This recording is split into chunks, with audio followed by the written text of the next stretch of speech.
Well, it's Thursday, and that means it's Tech Talk time. On today's agenda is the Cyber Intelligence Sharing Protection Act. It's better known as CISPA. We talk about it a lot here on RT. Now, just today, the bill passed through the House of Representatives 288 to 127. It is now on its way to the Senate.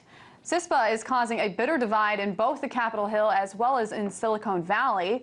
Computer giants like IBM and Intel have both lobbied very hard in support of the bill. Meanwhile, Mozilla, Reddit, and advocacy groups like the Electronic Frontier Foundation have voiced concerns over privacy rights. And even the president is weighing in. In a letter to Congress, the White House threatened to veto the bill in its current form. So to talk more about this tangled web is Sharon Bradford Franklin. She's a senior counsel at the Constitution Project, and she joins me now. Hey there.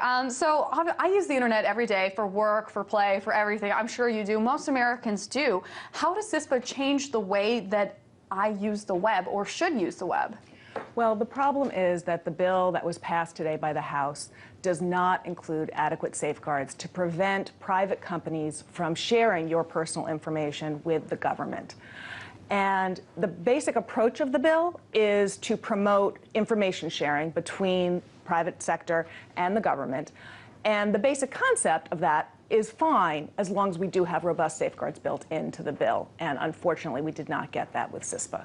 Now, let me ask you this. This bill in its current form says that it wants private companies, as you said, it promotes cooperation. It asks private companies to share their information, but it does not force them.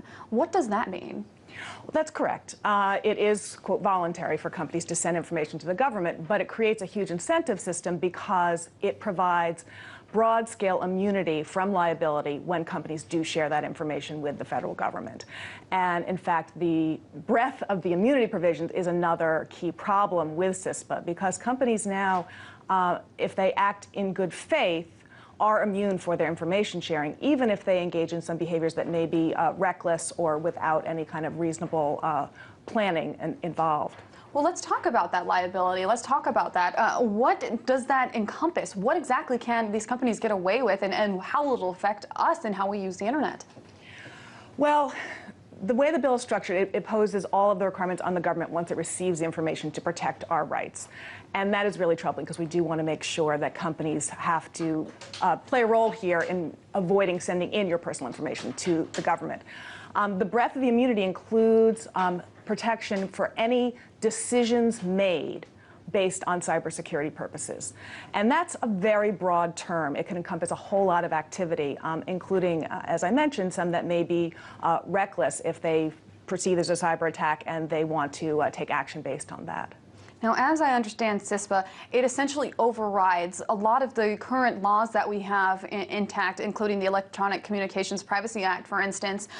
Considering how those laws, a lot of those laws haven't actually been updated since the 80s, is this a way to kind of shortcut and get around actually updating those laws by just passing CISPA?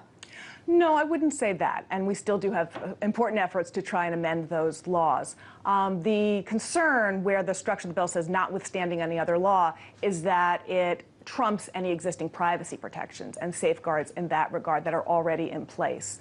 And that's why we want to make sure that the provisions within the bill are sufficiently robust. One key problem, of course, is it does not have a provision that we had hoped for, an amendment that would require companies to make reasonable efforts to strip out information that could be used to identify a specific person unrelated to the cyber threat. And companies have testified before Congress that this is something they can do. And Sharon, I have to ask you about another thing that kind of sparked my interest, and that is that this bill actually allows for the critics of the bill are actually asking for the bill to be able to allow for this information to first go to some kind of civilian organization like the Department of Homeland Security before it's dispersed to other agencies like the NSA, for instance. So from your perspective, what does that do? What will that help when this information is going out in general?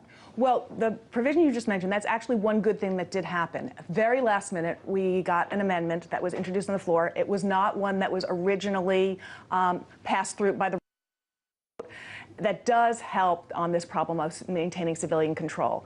Under that new provision, if companies want to come under the liability protection, the immunity protections, they can only give the information directly to either part of the Department of Homeland Security or, if it relates to a crime, to the Department of Justice. And how will that protect us even more? Because it essentially means that more people have our information, essentially. Well, it helps protect us because it maintains a civilian agency at the hub as the one that receives any information coming from our private civilian networks in peacetime.